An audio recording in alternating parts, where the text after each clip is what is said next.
Welcome to the Tech Egg. Don't get scrambled. Enjoy the video. In this video, I will explain how to buy stocks using the Fidelity app. First, ensure you have an active Fidelity brokerage account and that it's funded. You can easily transfer funds from your bank.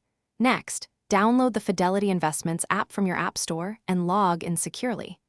Once inside the app, locate the Trade section, usually found in the navigation menu. This is your gateway to placing orders and managing your investments directly from your mobile device.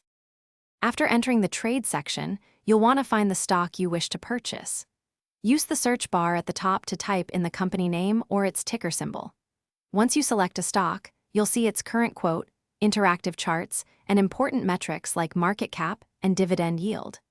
Take advantage of the available research tools, including analyst reports and recent news, to help you make a well-informed investment decision before proceeding. When you're ready to buy, tap the Buy button. You'll then choose your order type. A market order executes immediately at the best available price, while a limit order lets you set a specific price you're willing to pay. Enter the number of shares you want to purchase or a specific dollar amount if you prefer.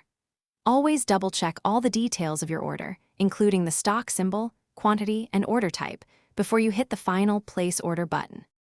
After placing your order, you'll receive a confirmation message, and your new shares will appear in your portfolio. It's a good practice to regularly monitor your investments within the Fidelity app to track their performance and make any necessary adjustments. The app provides real-time updates and tools to help you stay on top of your holdings. For more great deals and to check out the new Kindle Paperwhite, be sure to look for the link in the description below. Happy investing! Thanks for watching. Consider subscribing if I helped unscramble your problems.